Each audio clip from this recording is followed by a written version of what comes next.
최경영의 최강 시사.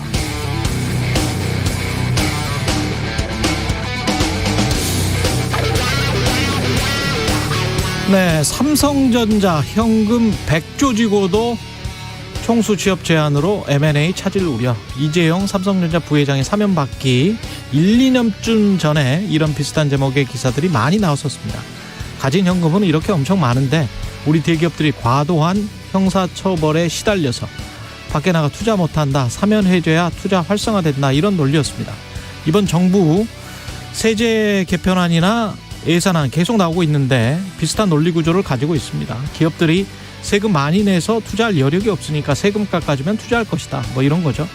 그런데 재정 건전성은 유지하니까 공공임대주택 예산 5조 6천억 정도 삭감하고 노인들 일자리는 민간이 자율적으로 알아서 결국 공공 일자리는 6만 개 정도 줄어들겠지만 재정 건전성을 유지하기 위해서 어쩔 수 없다는 것이겠죠. 그리고 정부나 공공기관, 공기업이 가지고 있는 땅, 건물 중 유유자산을 매각하는 방안이 추진되고 있습니다. 종합해보면 아마도 법인세, 종부세, 상속증여세 인하하는 방향으로 정부가 기조를 잡았고, 그리고 난 다음에 혹시 발생할지 모르는 세수 부족분은 자산 매각으로 정부 땅, 건물 팔아서 메꾸겠다는 심산인 것 같은데요. 먼저 세금 깎아줬다고 투자를 합니까? 정부로부터 세금 감면받았다고 대기업이 아무런 계산 없이 투자하지는 않습니다. 기업의 투자는 시장 상황이 결정합니다. 만약 세금 감면 액수만큼 투자하겠다고 경영인이 선언하면 그건 완전히 엉터리 경영입니다. 소송당할 수 있습니다. 마찬가지로 줄어든 노인 공공 일자리는 민간이 어떻게 자율적으로 창출하죠? 물가는 오르고 경기는 안 좋고 자산 시장까지 침체해 가고 있는데 일자리가 시장에서 자동으로 줄어들지, 그걸 시장에 맡겨놓으면 지금 자동으로 일자리가 늘어납니까? 삼성이 돈 없어서 투자를 안 하는 건 아니고요. 투자는 시장 상황이 결정하고 지금은 시장 상황이 안 좋습니다. 게다가 첨단 기술이 발전하면 할수록 공장 노동자 일자리는 줄어들어 온 것이 4차 산업혁명기의 특징입니다. 그런데 정부는 돈 많은 대기업에게 세금을 깎아주면 일자리가 늘 것이라는 과거의 사고방식을 계속 고집하고 있습니다. 그리고 정부가 직접 주는 공공 일자리는 줄이겠다는 것이죠. 정말 대기업 퍼주기라도 해서 국가 경제가 좋아지면 좋겠습니다. 그러나 정부는 장담할 수 없는 일을 장담하고 있는 것 같습니다.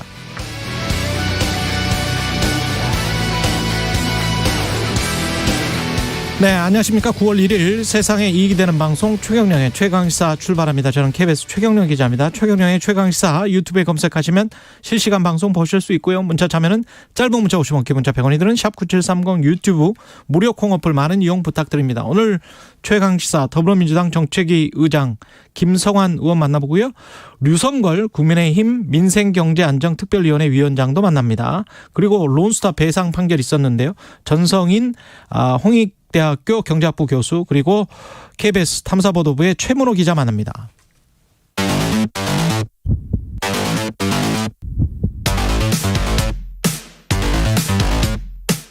오늘 아침 가장 뜨거운 뉴스 언박싱.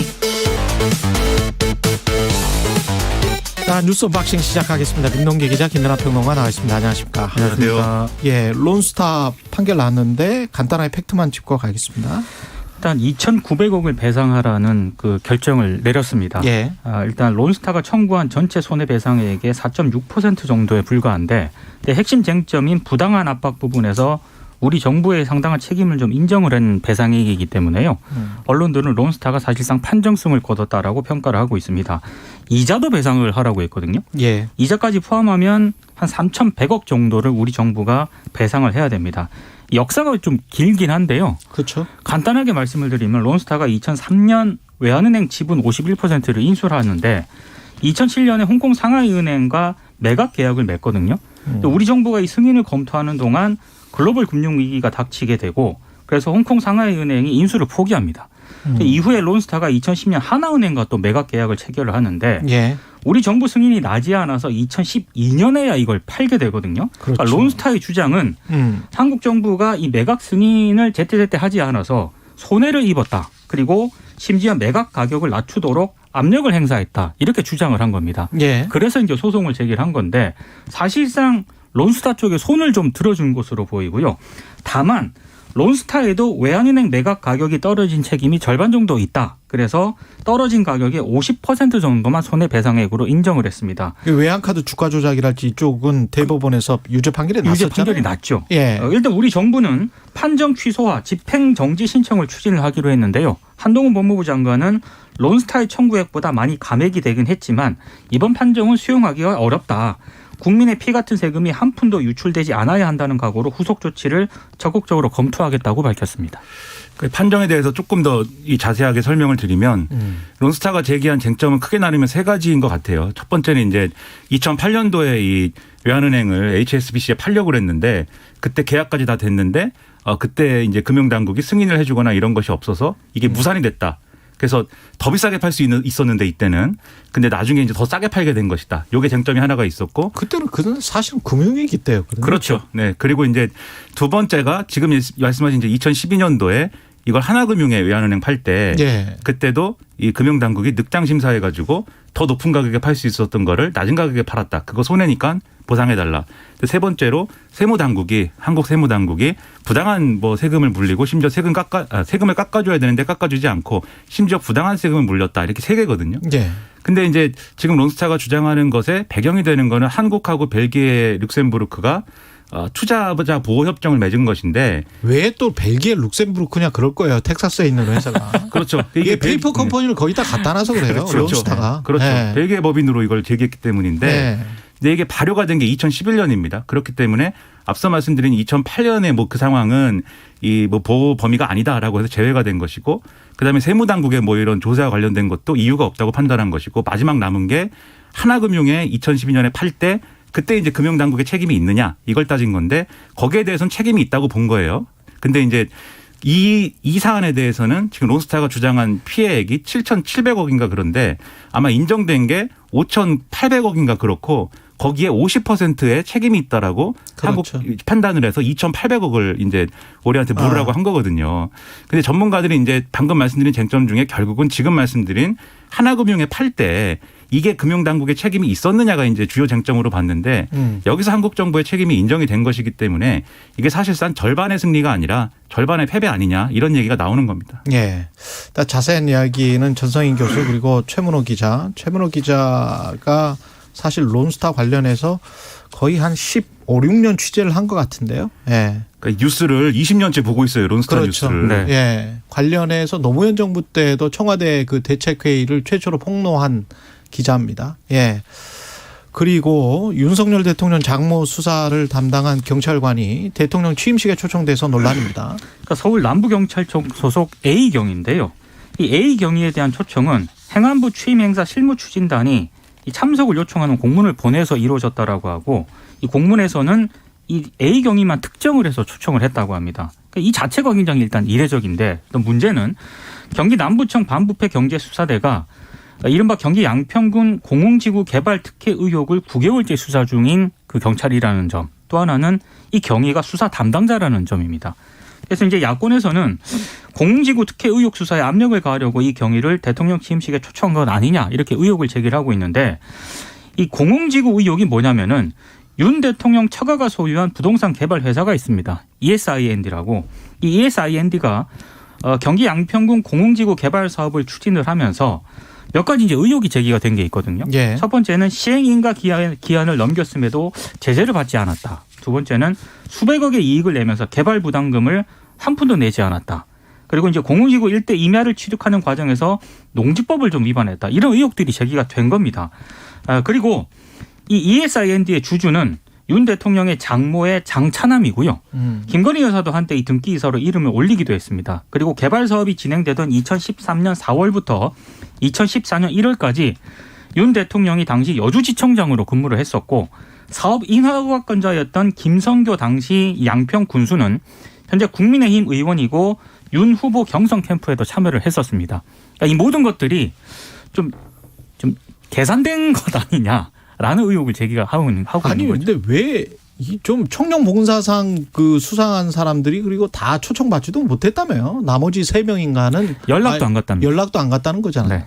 그러니까는 의문이 상당히 있죠. 그러니까 예. 저는 두 가지 생각이 드는데 첫 번째로 이거를 이제 야당은 이 봐주기 수사한 거에 대한 나름의 뭐 배려 아니냐 또는 봐주기 수사를 위한 거 아니냐 뭐 이렇게 얘기를 하지만 저는 취임식에 초청이 되면은 수사에 영향이 있을까? 이거는 조금 이 인과관계를 설명하기 좀 어려울 것 같아요. 그래서 그런 부분에 대해서는 추가적으로 확인을 해봐야 될 텐데 다만 또 두 번째 생각이 드는 건 뭐냐면 이렇게 수사상에 연관이 있는 인물이라면 굳이 초청을 했어야 되는 건가라는 의문이 있고 지금 이제 뭐 얘기하는 것처럼 단체로 뭐가 초청이 될 때 같이 끼어들어서 뭐 초청이 된 거다 우연의 일치다라고 그렇죠. 하려면 그 팩트가 있어야 되는데 그 팩트에 대해서 대통령실이 확인을 안 해줘요. 지금 대통령실에서는 또 뭐라고 하냐면 전체 초청자 명단 갖고 있지 않고 그분이 초청받아 참석했는지 확인하기 어렵다라고 얘기를 하고 있는데 저는 이런 해명이 더 논란을 키운다고 봅니다. 그러니까 참석 아니 근데 이미 지금 언론이 몇 개 언론사가 초청을 받아서 참석을 했다는 걸 확인을 해버렸잖아요. 그렇죠. 참석을 그리고 참석을 했는지도 의문이지만 애초에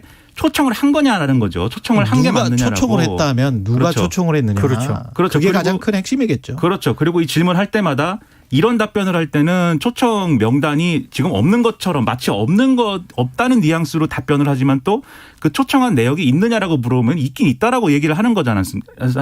행안부 장관이나 이런 쪽에서는 있긴 있다. 대통령 기록물이기 때문에 뭐 근데 공문이 없다 뭐 이런 식으로 얘기를 하는 거잖아요. 그러니까 이거는 어쨌든 노력을 해서 팩트 확인을 하려고 하면 충분히 할 수 있는 문제인데 왜 이런 의혹을 해명하지 않고 방치하는 듯한 그런 인상을 주는가. 저는 이런 의혹에 대해서 제대로 대응을 해야 될 텐데 상당히 걱정이 됩니다. 그러니까 언론이 이렇게 여러 언론이 이렇게 명단이라든가 참석자를 가지고 의혹을 제기를 하고 있는데 대통령실의 지속된 해명은 우리는 초청 여부를 확인하기 어렵다는 입장만 내놓고 있거든요. 또 언론사들도 확인이 가능한데 대통령실이 이거 확인하기 어렵다는 걸 상식적으로 좀 믿어야 하는 건지. 다시 한번 말씀드리지만 지난번에도 말씀드린 것 같은데 초청과 참석 여부는 분리해서 생각을 해야 될 것 같고 그리고 대통령 경호 때문에라도 대통령 취임식 날 참석자와 초청자가 그 같은 사람인지 그렇죠. 신원 확인을 안 합니까? 이거는 말이 안 되는 이야기예요. 어떻게 신원 확인을 안 하고 들여보낼 수 있습니까? 아무리 야외 행사장이라고 그렇죠. 하지만 그러면 말이 안 되죠. 당연히 경호실에서 경찰에서 이 사람이 이 사람인지 확인을 했을 거고 그러면서 한 명씩 들여보냈을 거 아니에요. 근데 참석 여부도 알 수 없다. 이게 뭐 말이 돼요? 이게? 근데 저는 뭐 정말 백보양보해서 예. 제가 그 취임식 날 이 국회 주변을 배회하다가 좀 분위기를 봤는데 쓱 그냥 들어갈 수 있어요? 아니죠. 제가 아우, 뭐 그건 앞을 불가능하죠. 지나가기는 하는데 예. 근데 사람이 굉장히 많고 했기 때문에 뭐 예. 본인 확인이나 이런 것들이 어려웠을 수도 있다. 뭐 어쨌든 그거는 그러면 완전히 대통령 경우에 문제가 있는 그렇죠. 거죠. 그렇죠. 그럼 근데- 말도 안 되는 이야기고 경호실에서 그거는 책임을 져야 되는 것이고. 근데 제가 백보양보라는 말을 왜 썼냐면은 그건 이제 별도의 이제 그런 문제 제기가 될 수 있는 건데 그런데 백보양보에서 그런 건 그렇다 치더라도 근데 참 아까도 말씀드렸지만 참석을 했느냐를 갖고 지금 문제 제기를 하는 게 아니라 초청을 했는지 그렇죠. 왜 했는지 누가 했는지 맥락은 뭔지 이걸 묻고 있는 거거든요. 그거는 참석했는지 여부와는 상관이 없는 거 아닙니까? 그렇습니다. 그걸 대답을 해줬으면 좋겠는데 모르겠습니다. 그걸 명확히 대답해야 이 의혹이 없어지는 거잖아요. 예. 그 의혹을 왜 키우는지 좀 의문입니다. 어석준 대법관 후보자 논란은 계속 이어지고 있는데 하나씩 좀 살펴보죠. 제대로 이야기를 안 했습니다. 그러니까 이게 검사의 비위에 대해서 면직 처분을 취소를 해준 적이 있거든요. 예. 근데 오석준 후보자는 당시 검사의 향응 수수액이 85만 원 정도에 불과하다면서 징계를 취소했는데 이게 좀 사건 내용이 좀 설명을 해 주세요. 그렇습니다. 어떤 사건인지. 이 징계가 적절하냐 이 예. 논란입니다. 그러니까 양의원형 더불어민주당 의원실이 이 검사의 면직 처분 취소 소송 판결문을 입수했고 예. 이걸 이제 일부 언론들이 보도를 했는데 이 검사가 2009년 2월부터 9월까지 15차례 성매매를 하는 포항시의 유흥업소 2곳에 드나들었다라고 합니다. 근데 이 자체도 문제지 않습니까? 예. 검사가 이런 행동을 했다는 것 자체가. 불법 그런데 행동을 한 거죠. 그렇죠. 예. 이 비위가 어떤 사건을 계기로 드러났는데 이 사건이 무슨 사건이냐면 2011년에 포항 유흥업소 여종업원 연쇄 자살 사건을 계기로 드러난 겁니다. 이 사건이 어떤 사건이냐면 포항시에서 8명의 유흥업소 여종업원들이 업주의 성매매 강요 그리고 과도한 불법 사채에 시달리다가 극단적인 선택을 한 사건이거든요. 그렇죠. 경찰이 이 사건을 이제 수사를 하는 과정에서 장부를 확보를 하는데 이 장부에 A 검사를 비롯해서 검사 3명의 이름이 이제 나오게 된 겁니다. 법무부가 이 검사와 다른 한 명의 검사에게 당시 면직 처분을 내려서 검사 신분을 박탈을 했는데 이 검사가 징계 취소 소송을 내거든요.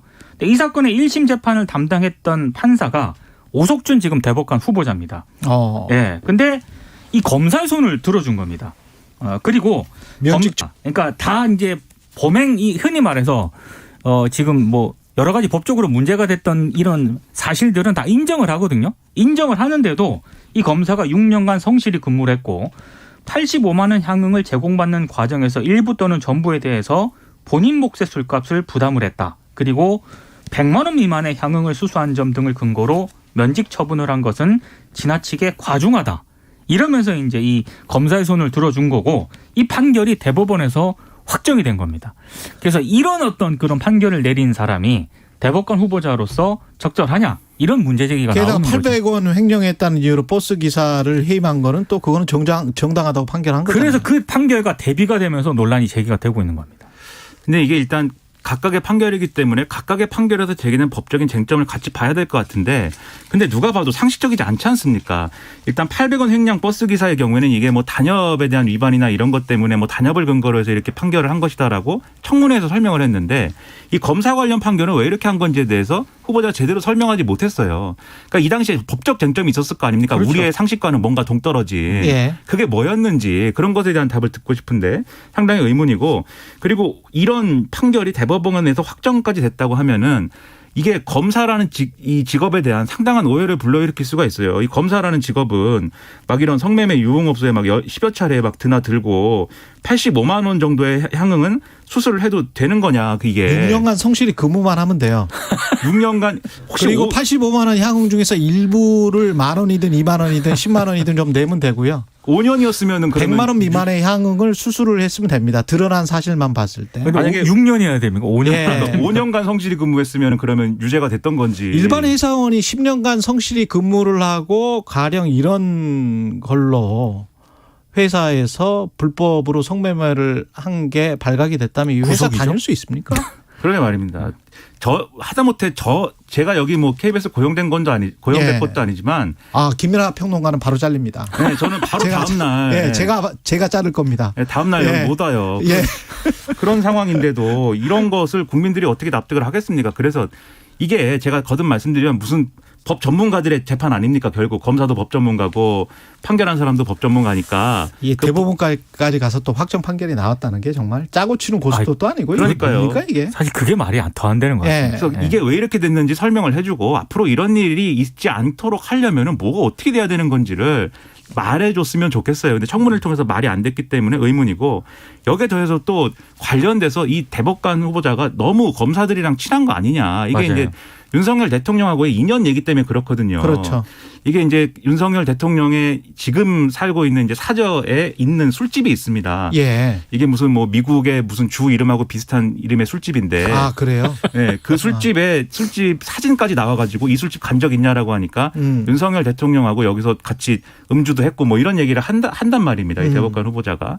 그렇다고 하는 것은 이 대법관 후보자의 중립성이나 독립성 이런 거에 대한 의문으로 이어지는 거잖아요. 왜냐하면 판사와 검사 사이기 때문에. 그렇죠. 예. 다행히 이제 대통령으로부터 전화가 와도 나는 끊겠다 뭐 이렇게 얘기를 하긴 했습니다만 이런 우려가 이미 있기 때문에라도 이런 의혹들은 제대로 설명해 주는 게 필요했는데 좀 아쉽습니다.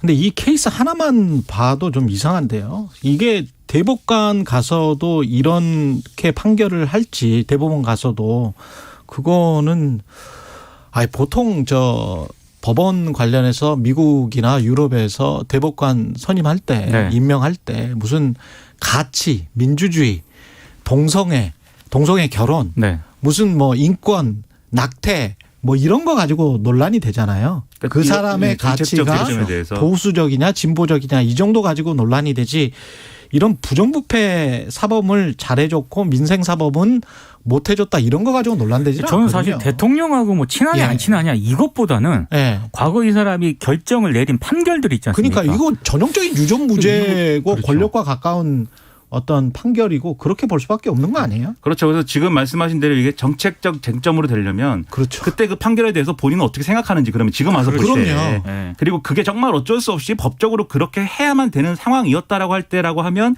법이 어떻게 그러면 이 상황을 교정할 수 있는지에 대해서도 얘기를 해줘야 된다는 겁니다. 이건 뭐 참 이상한 판결이 근데 이런 판결 이분만 이런 판결을 했을까 싶기도 합니다. 지난번에 99만 원 세트도 있고 뭐 예. 네. 여러모로 의문이 커요. 예. 셀프였죠. 그거는 그렇죠. 셀프. 검사가 기소를 예. 할 때. 네. 셀프로 면소를 해준 권성동 원내대표와 이재명 당대표가 상견례가 있었습니다. 국민의힘이 당대표가 지금 없기 때문에. 네, 일단 예. 취임 인사차 이제 상견례를 하러 인사를 하러 갔는데 처음에는 분위기가 괜찮았거든요. 근데 이제 이재명 그 대표가 얼마 전 윤 대통령이 반지하 방의 창업한 현장을 보고 주거 환경 개선을 말한 것으로 아는데 내년도 정부 예산안을 보면은 서민 영구 임대주택 예산이 5조 6천억 삭감이 됐다. 그런 것도 좀 생각을 해달라. 이렇게 얘기를 했고 권 원내대표가 국회 심의 과정에서 야당이 문제 제기하면 듣겠다. 그 정도로 하시라 이렇게 만류를 했는데 예. 이재명 대표가 뭐 소상공인과 골목 상권에 큰 도움이 되는 지역화폐 예산도 전액 삭감을 했다라고 하면서 문제를 지적을 한 겁니다.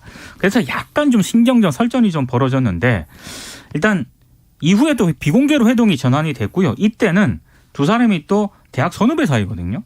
그래서 고시 공부한 얘기하고 편안하게 사담을 나눴다라고 박정하 그 국민의힘 수석 대변인이 밝혔는데 어제 언론을 통해서 잠깐 공개된 내용을 보면은 상당히 좀 신경전이 좀 팽팽했습니다. 그러니까 이게 앞으로 이재명 대표 체제의 민주당의 어떤 모습을 예고한 것 같아요. 무슨 얘기냐면 이렇게 덕담하러 간 거 아닙니까? 이재명 대표가 권성동 원내대표실에. 그럼 이제 덕담을 주고받고 이렇게 악수하고 앞으로 잘해보자 이렇게 가야 되는 건데 권성동 원내대표가 거기서 종부세 얘기를 꺼낸 거예요. 그렇죠. 굳이. 그래서 종부세 완화 이거 대선 때 약속했는데 해줘야 되지 않냐 이렇게 얘기를 했는데 그러니까 대로 주고 말로 받는 거죠. 종부세 얘기했더니 예산안에 이것도 문제고 저것도 문제고 그 임대주택 예산을 왜 깎았느냐 막 이렇게 쭉 나오니까 권성동 원내대표가 이제 크게 웃고서는 그건 철학의 차이니까 앞으로 토론해 봅시다 이렇게 정리한 거잖아요. 예. 근데 이게 어떤 부분에서 보면은 그러니까 이게 뭐 이렇게 민주당의 가치를 막 이렇게 실현하기 위해서 노력하는 그런 대표의 모습이다라고 볼 수도 있겠지만 여야 관계에 있어서는 어쨌든 여의도의 다수는 지금 이제 야당이니까 그런 나름의 포용력이나 이런 거를 보여주는 것도 좀 필요할 텐데 그런 부분에서는 조금 아쉬운 어떤 장면이다라는 생각도 들고 하지만 또 보면은 권성동 원내대표랑 결국은 얘기가 좋게 끝났지 않습니까? 그러면 이 부분에서는 협치를 기대해 볼 만도 하다라는 생각을 하면서 그런데 권성동 원내대표는 언제까지 원내대표냐. 네, 뭐 얼마 안 남은 것 같아서 이거 참 여러모로 근데 소모하다. 저는 좀 달리 보았던 부분도 있습니다. 예. 차라리 이런 식으로 약간 정책적인 논쟁을 한 거지 않습니까? 그렇죠. 네. 이런 거는 조금 더 해도 된다. 저는 네, 그런 좋습니다, 생각도 그거는. 듭니다. 이게 수포리치 감세냐, 뭐 민생을 더 살펴야 되냐, 서민이 그렇죠. 누구냐, 뭐 이런 거는 이야기를 해볼 만하죠. 그렇죠. 예. 국민의힘 상황은 지금 비대위 출범 속도를 높이고 있는데 짧게 이야기를 하고 끝내겠습니다. 당헌 개정안 심의를 위한 상임 전국위 소집 요구서를 제출했고요. 예. 지금 그래서 일단 내일 당헌 당규 개정을 위한 상임전국위원회가 개최가 되고 5일에는 전국위원회가 개최가 됩니다. 그런데 이게 잘 예정대로 될지는 의문입니다. 왜냐하면 전국위 의장이 서병수 의원이지 않습니까? 어제 사퇴를 했거든요. 그래서 지금 안철수 의원도 이 부분에 대해서 계속 문제 제기를 하고 있기 때문에 아마 진통이 좀 예상이 되고 있습니다.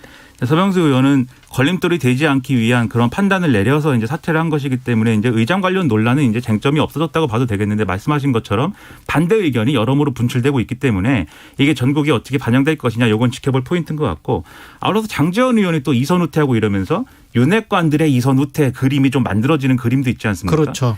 그런 상황도 있어서 좀 여론이 어떻게 갈까 좀 봐야 되겠는데 근데 장제원 의원은 원래도 이선에 있었는데 그렇죠. 이선에서 이제 이선 후퇴한 것 같은 그런 모양새가 돼서 어떤 임명직에도 안 들어가겠다라는 것이 당권 도전은 안 하겠다는 말은 아니에요. 저건 선출직. 그건 선출직이기 그렇습니다. 때문에 임명직은 안 하겠다는 이야기. 네. 근데 이제 예. 현실적으로 쉽지 않은 부분도 있을 것 같고 한데 예. 근데 오히려 이렇게 윤핵관들이 나왔는데 이준석 전 대표가 물리지 않지 않습니까 지금? 그렇죠. 그럼 또 반대로 이준석 전 대표한테 불리한 여론이 조성될 수도 있는 거죠 이게. 그렇죠. 그러니까 이준석에게는 그렇죠. 압박이 될 수도 있습니다. 여러 노림수가 있는 것 같습니다. 뉴스 언박싱 민동기 기자 김민하 평론가였습니다. 고맙습니다. 고맙습니다. KBS 1라디오 최경련의 최강시사 듣고 계신 지금 시각 7시 44분입니다. 자, 출근길 날씨 정보입니다. 9월의 첫날 가을이 시작됐는데요. 낮에는 늦더위가 나타날 전망입니다. 서울이 30도, 대전, 광주, 대구 28도 등으로 어제보다 낮 기온이 2도에서 5도 정도 오르며 낮에는 다소 덥겠습니다. 지금 내륙 지역 곳곳에 안개가 껴 있습니다. 안개는 기온이 오르면서 점차 사라지겠고요. 오늘 중부지방은 대체로 맑겠지만 남부지방은 흐리겠고 제주도와 남해안에는 바람이 강하게 부는 가운데 가끔 비가 내릴 전망입니다. 현재 서울의 기온은 18.9도입니다. 날씨 정보 송소진입니다. 이어서 이 시각 교통 상황을 KBS 교통정보센터 유아영 씨가 전해드립니다. 네, 주 후반인 만큼 출근길 정체가 많이 어렵진 않은데요. 경부고속도로 서울 방향 금토분기점에서 반포까지 11km 정체고요. 경인고속도로 서울 쪽으로 서인천에서 인천 요금소까지 막히고 부천에서 신월까지 밀립니다. 수도권 제일순환고속도로 구리에서 판교 방향, 남양주에서 상해까지 정체고요. 이 구간 지나는데 35분 정도 걸리겠습니다. KBS 교통정보센터였습니다.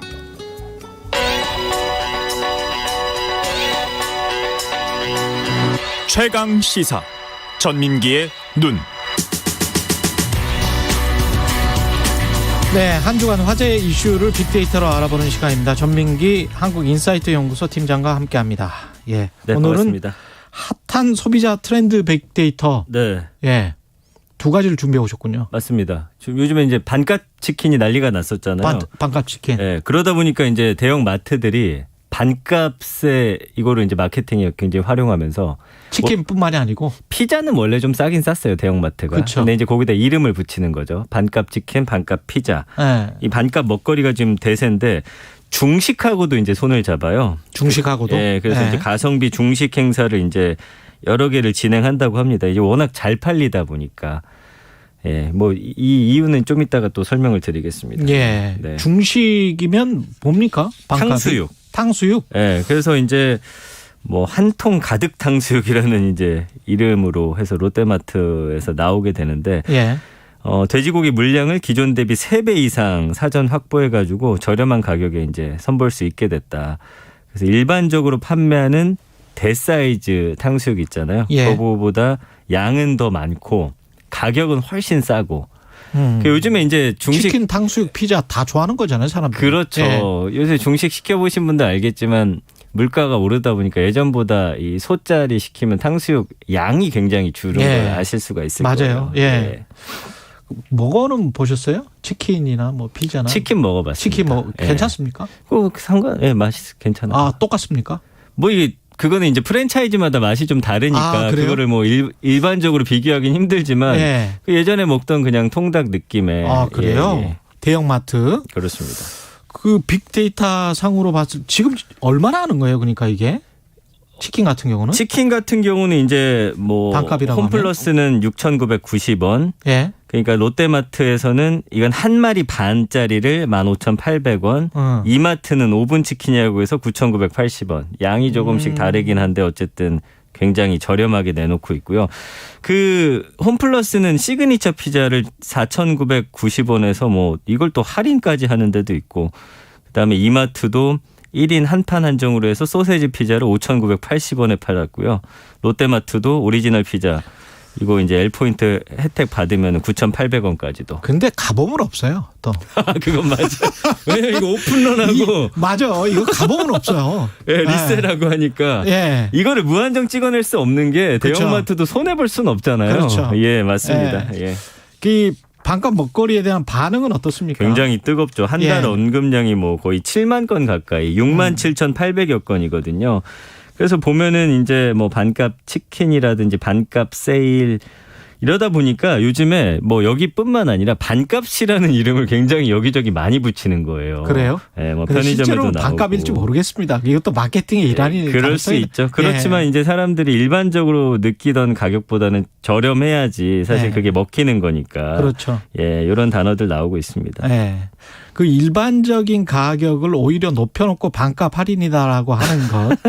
이게 지금 저 마케팅에서 자주 이용하는 그 방법이거든요. 그러니까 맞아요. 할인해 주는 것처럼. 예, 마치 크게 할인해 주는 것처럼. 네. 예, 옷값이나 뭐 이런 것들도 네. 조심해서 보십시오. 근데 뭐 이제 무슨 백화점 정상 가격이 맞아요. 뭐 얼마였다. 예. 정말 얼마였는지 확인을 해보시고. 근데 이제 예. 옷이라는 거는 약간 그 뭐 브랜드의 가치나 이걸 만든 사람의 그 보이지 않는 무형의 가치가 투영되니까 가격을 알기 힘든데 그렇죠. 치킨은 우리가 일반적으로 먹던 가격이 있어서 그런 거 좀 같아요. 아니까. 예, 예. 그리고 감성어가 72.9 대 20.7인데 예. 주문 폭주, 뭐 담백한 맛, 그다음에 세일하다, 득템하다, 뭐 이런 단어들이 쭉 나오거든요. 그러니까 일단 싸니까.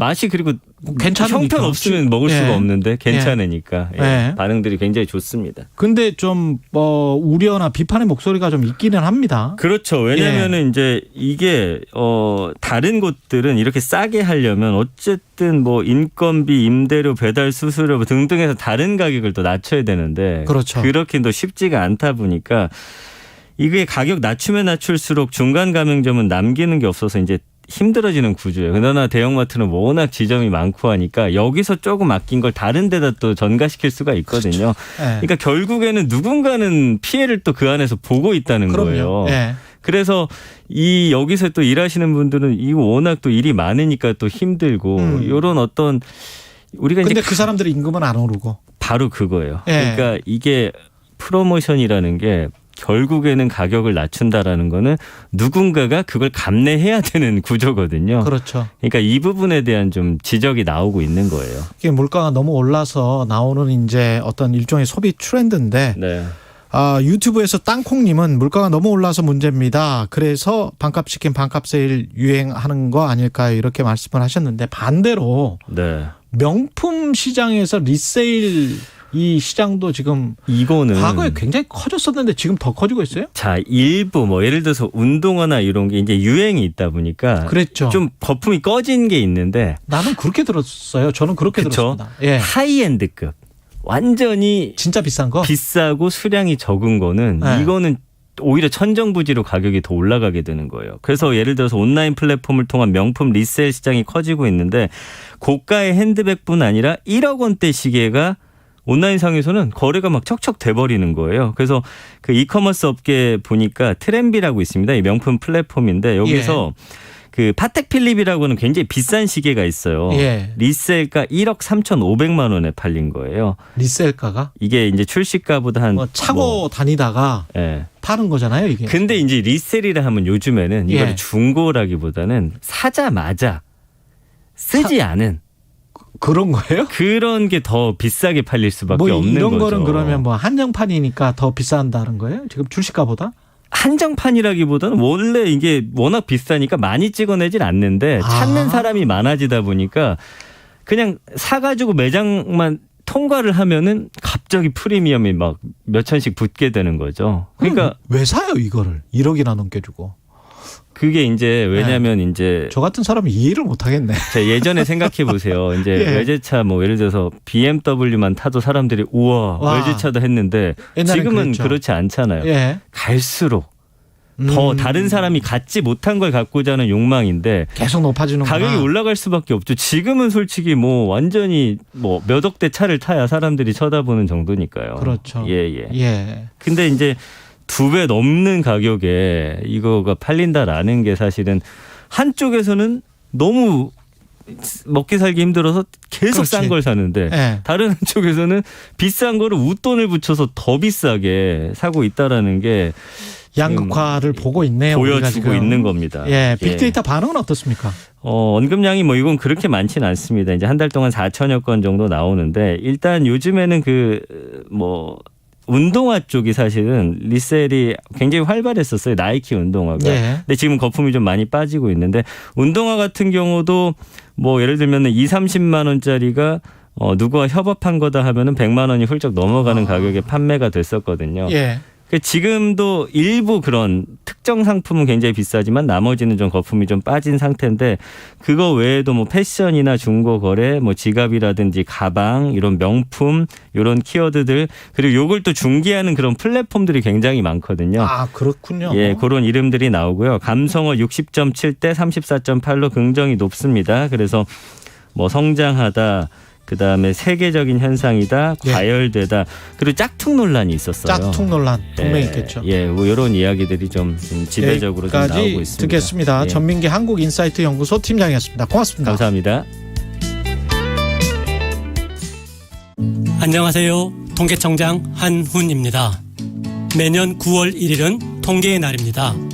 그동안 통계조사에 협조해 주신 국민 여러분께 감사드립니다. 물가, 고용, 소득과 같은 국민 여러분의 소중한 정보는 개인은 물론 국가의 의사결정에 큰 도움이 됩니다.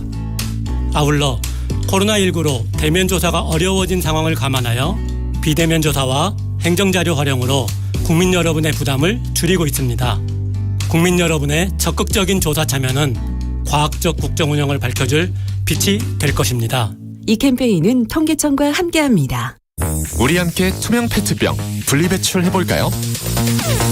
투명 페트병을 분리해 유색 페트병과 구분해 공동주택뿐만 아니라 단독 주택까지 함께해 내용물을 깨끗하게 비우고 라벨 떼고 압축해 뚜껑 닫고 공동단독 투명 페트 별도 배출 유색 투명 구분해서 분리 배출 투명 페트병 분리 배출 함께해요. 이 캠페인은 환경부와 한국환경공단이 함께합니다. 도착했는데 문이 안 열리는 거예요. 그러면 그때 쓰는 방법. 배달 왔습니다. 배달 시키신 분, 짜장면 시키신 분, 철가방, 달배.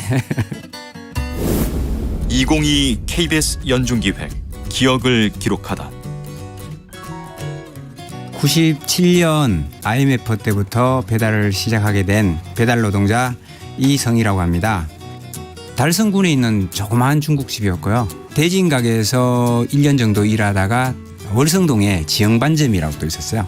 그때 배달을 할 때는 다 직고용이었잖아요. 그리고 이제 같이 일을 하잖아요.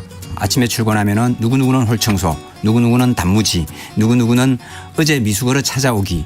또 같이 뭐 술 마실 때도 많고 끝나고 당구 칠 때도 많고 요즘은 그런 게 전혀 없다 보니까 지금은 그때가 많이 그리워요.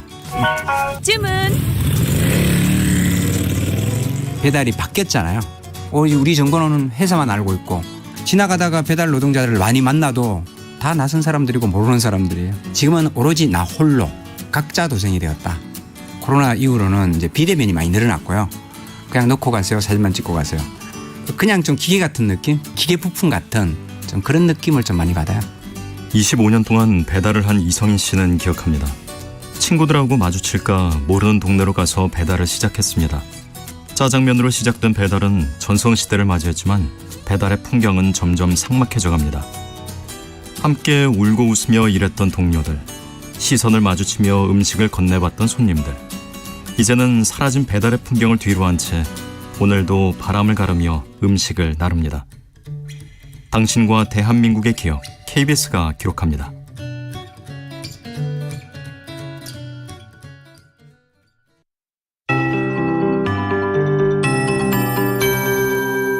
KBS 58분 날씨. 9월의 시작과 함께 파란 가을 하늘이 펼쳐져 있습니다. 공기도 선선한데요. 하지만 한낮에는 늦더위가 나타나며 다소 덥겠습니다. 예상 낮 최고 기온이 서울 30도, 대전, 광주, 대구, 강릉 28도, 제주 27도, 부산 26도 등으로 어제보다 2도에서 5도 정도 높겠습니다. 아직 내륙 지역 곳곳에는 안개가 짙게 껴 가시거리가 300m 안팎으로 무척 짧은 곳이 많습니다. 교통안전에 주의를 하셔야겠고요. 이 안개는 기온이 오르면서 차츰 옅어지겠습니다. 오늘 중부지방은 대체로 맑겠지만 남부지방은 흐리겠습니다. 제주도와 남해안은 태풍의 앞쪽에서 유입되는 수증기의 영향으로 오늘부터 비가 시작되겠고 바람도 강하게 불겠습니다. 11호 태풍 흰남노는 현재 초강력 태풍으로 발달해 일본 오키나와 남서쪽 해상에서 북상 중입니다. 내일부터 방향을 틀어 우리나라 쪽으로 올라올 전망이고요. 태풍의 앞쪽에서 많은 양의 수증기가 유입되면서 내일은 제주도와 남해안을 비롯해 강원 영동과 경북 동해안에도 비가 오겠고 모레 토요일에는 남부지방과 강원 영동으로 확대되겠습니다. 일요일과 월요일 사이에는 전국에 강한 비바람이 예상돼 대비를 잘 하셔야겠습니다. 현재 서울의 기온은 19.7도, 습도는 93%입니다. 송소진입니다.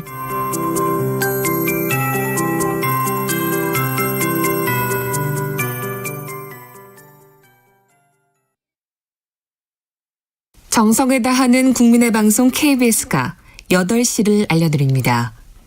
AM 711kHz, FM 97.3MHz, KBS 1라디오입니다. HLKA.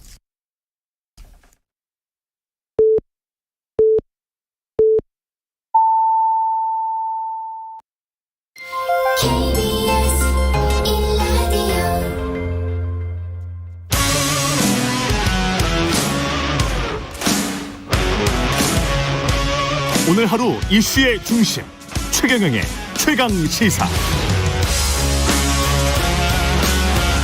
네, 윤석열 정부 출범 후 첫 정기국회 오늘 시작됩니다. 지도부 혼란으로 당내 갈등 수습이 과제로 떠오른 국민의힘, 그리고 새 지도부 출범을 마친 민주당 모두 민생을 키워드로 내세우면서 100일간의 정기국회 대장정에 들어갈 것 같습니다. 더불어민주당 김성환 정책위 의장 연결해서 정기국회 정책 현안, 전국 현안들에 대해서 야당 입장 들어보겠습니다. 안녕하세요.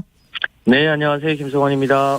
예, 지금 비대위체제에서도 정책위 의장이셨고 새 지도부에서도 연임되신 거죠? 그렇습니다. 예. 능력이 많이 모자라는데 예. 또 다시 임명을 해주셔서 어깨가 무겁고 또 정기국회 잘 대비하도록 하겠습니다. 정기국회 이번에 민주당이 생각하는 핵심 법안들이랄지 필수 추진 법안들 같은 게 지금 간추려졌습니까? 네, 어제 저희 당 의원 워크숍을 통해서 이번 정기국회 때 이제 중점에서 추진해야 될 민생 입법 과제를 22가지를 추렸습니다. 예. 어제 이제 발표도 했었는데요. 예를 들면 지난번에 대우 조선해양 때 그 하청 기업이 파업을 하는데 이 일종의 손배소를 과도하게 하려고 하지 않습니까? 예. 네, 그런 걸 막는 노란봉투법이라든가 또 이 고물가 때문에 신음하고 있는 일반 서민들을 위한 반값 교통비 지원법이라든가 이 고금리 과정에서 또 은행들은 돈을 많이 벌지 않습니까? 그 은행들이 예대 마진을 통해서 돈을 버는데 금리 폭리를 막기 위한 법이라든가 물가는 다 오르는데 유일하게 떨어지는 게 하나 있습니다. 쌀값인데요. 예. 쌀값이 떨어지는 것 때문에 대한민국의 농민들의 시름이 아주 큰데 쌀값 정상화법 이런 등등해서 22가지를 저희가 추렸습니다. 예. 이런 법들은 이번 정기국회 때 꼭 처리할 수 있도록 최선을 다하겠습니다. 근데 지금 집권 여당과 어떻게 잘 절충이 될 만한가요? 어떤 것들이 핵심 이슈로 떠오를까요?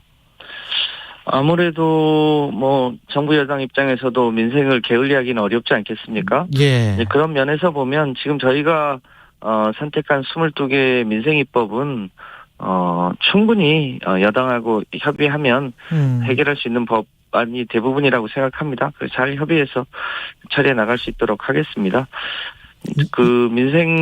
국회 민생특위에서도 납품 단가 연동제라든가 화물연대 안전운임제라든가 예. 반값 교통비라든가 이런 법안들이 있는데 이거 역시 잘 협의하면 충분히 처리할 수 있을 거라고 생각하고 있습니다. 기존의 언론 보도로 보면 여야 입장차가 지금 방금 말씀하신 것도 납품단가 연동제랄지 안전운임제 이것도 좀 입장차가 크던데 이게 잘 될까요?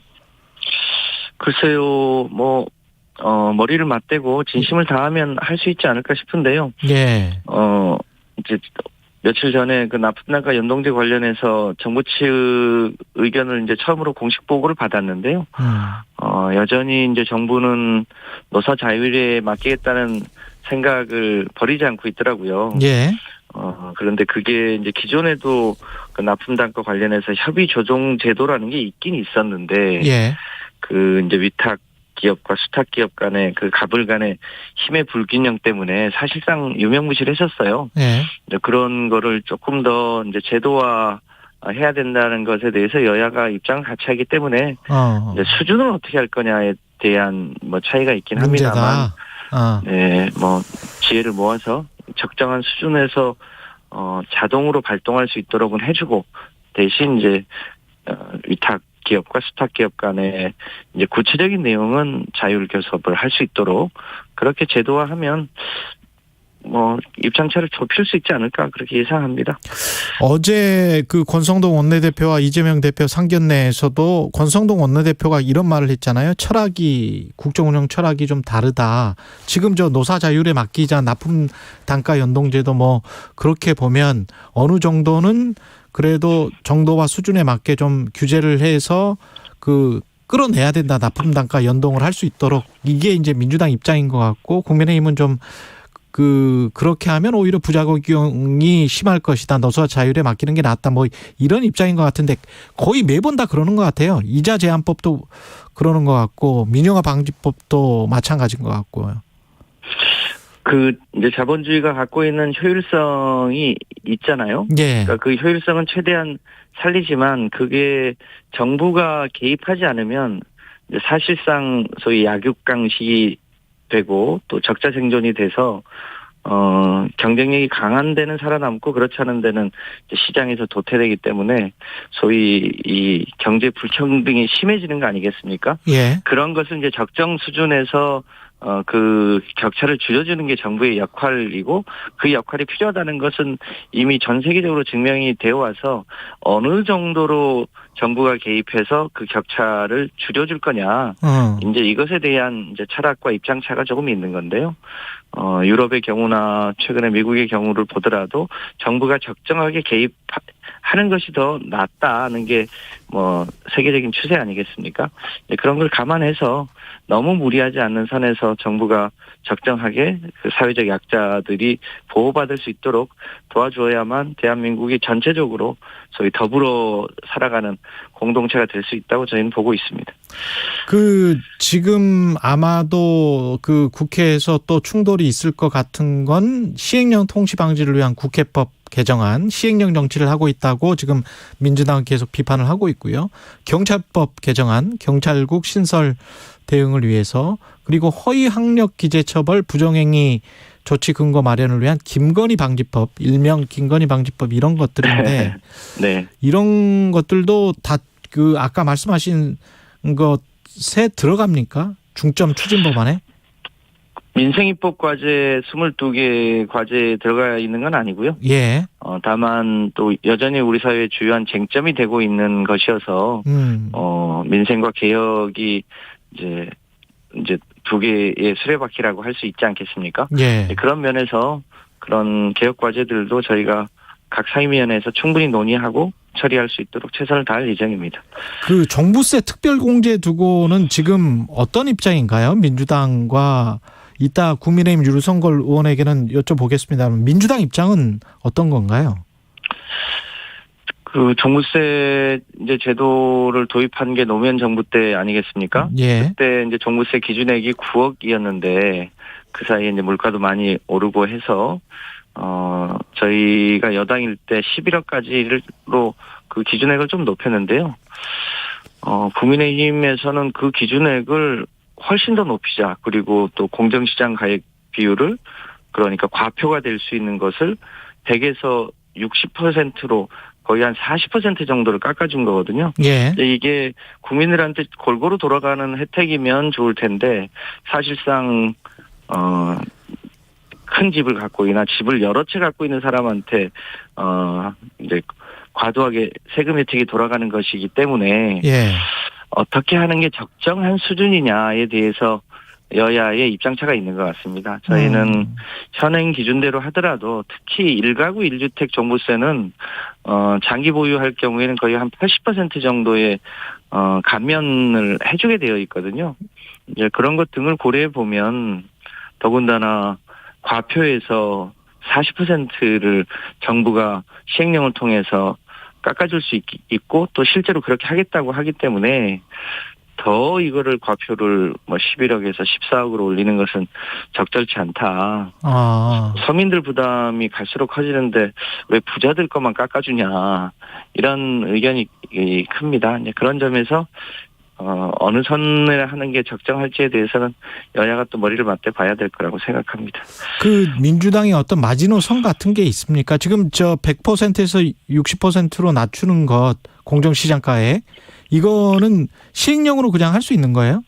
네, 현행 법상 정부의 재량권을 60%에서 100% 사이로 지원놨는데요. 예. 여태는 대략 한 80% 선에서 적용을 해왔거든요. 예. 그런데 그거를 60%까지 낮추겠다고 하는 게 현재 정부 여당의 생각인데, 그렇게 하면 집부자들에게는 큰 혜택이 돌아가는 반면에 서민들에게는 돌아갈 수 있는 혜택이 없거든요. 예. 이제 그런 걸 고려해 보면 적정하게 그 시행령의 규정도 적정하게 하는 게 맞겠다라고 저희는 보고 있습니다. 예. 그래서 14억까지는 안 된다. 만약에 이걸 이렇게 낮춰버리면 이런 말씀이시네요. 그렇습니다. 예, 예. 혹시 마지노선 같은 거 마지막 이 관련해서 11억에서 14억으로 지금 정부안이나 여당안에 마지노선 같은 거 우리의 타협안 같은 중에서 한 12억이면 괜찮다. 뭐 이런 거는 혹시 있습니까?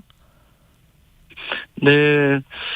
대략 이제 저희도 지난번에 그 종부세 기준액을 어느 정도로 하는 게 적정할 거냐라고 해서 대략 부동산 이제 가액 기준으로 전체 2% 정도가 종부세를 부담하는 게 좋겠다라고 해서 따져보고 이제 11억으로 조정을 했던 건데요.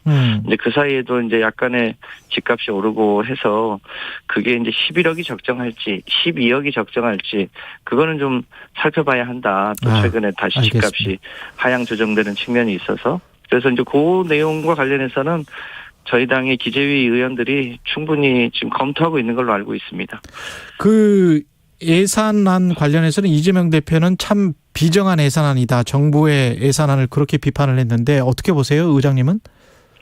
네, 그 전년도에 예산에 비하면 조금 늘었는데 이제 올해 예산은 두 차례 추경을 통해서 총 지출 규모가 80조까지 늘어났지 않습니까? 네. 그것에 비하면 예산이 많이 줄어든 거예요.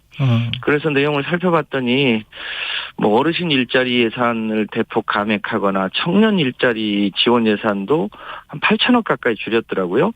그 코로나 때 그 지역의 소상공인들한테 정말 단비 같았던 게 소위 지역화폐 예산이었는데 이것도 한 7천억 정도 삭감을 했고요. 이런 이 소상공인이나 중소벤처 기업들에게 돌아가야 될 여러 가지 예산들을 생각보다 많이 줄였습니다. 이런 부분들 때문에 이재명 대표가 비정하다고 표현하지 않았나 싶은데요. 이제 국회로 넘어오게 되면 저희가 충분히 살펴서 불급한 예산은 삭감하겠지만 꼭 필요한 예산은 증액하려고 염두에 두고 있습니다. 정부는 지난 정부가 돈을 너무 많이 썼기 때문에 지금 정부가 돈을 쓸 여력이 없다. 재정 건전성 확보를 위해서도 불가피하다. 그렇게 이야기를 하고 있는데 한편으로는 또 종부세, 법인세, 소득세도 마찬가지지만 세금이나 또 이쪽도 세제 개편안도 계속 추진하고 있단 말이죠. 어떻게 보십니까? 이 재정 건전성과 법인세 등의 인하. 잘 아시겠습니다만 문재인 정부 이제 중반 넘어갈 때 코로나가 왔지 않습니까? 예. 전 세계적으로 보면 모든 정부가 대규모 재정 지출을 늘렸습니다. 그에 비하면 우리는 다른 나라에 비하면 크게 늘리지 않은 나라였거든요. 조금 늘어나긴 했습니다만 이제 코로나의 특수성이 있었다고 보여지고요. 지금은 오히려 고물가, 고금리 때문에 서민 경제가 굉장히 어려워서 그것에 맞는 적정한 예산을 편성해야 되는데 정작 우리 사회의 이 세금 부담 능력이 가장 큰 대기업이나 소위 슈퍼부자들에게 세금을 대규모로 깎아주고 정작 필요한 복지 예산들은 줄여버리는 아주 모순적인 예산 편성을 해서 이 대기업이나 슈퍼부자들에 대한 감세는 좀 바로 잡아야 될 것 같고 거기서 이제 나오는 예산으로는 노인 일자리라든가 청년 일자리 등의 이제 지난 문재인 정부 때도 편성했던 그런 예산들 중에 꼭 필요한 것은 다시 살려야 되지 않을까 싶습니다.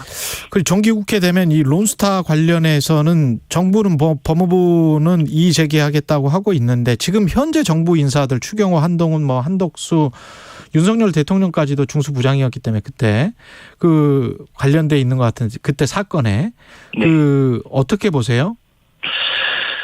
론스타 관련해서는 참 안타까운 게 많죠. 예. 특히 론스타가 산업자본이어서 사실상 당시에 외환은행을 인수할 자격이 없었는데 그 과정에 지금 말씀하신 여러분들이 작용해서 론스타가 외환은행을 인수하게 된 거 아니냐. 예. 이런 의혹이 크지 않습니까? 예. 이제 차제에 그 론스타가 자격이 있었는지에 대해서도 좀 잘 들여다 봐야 될 것 같고요. 예.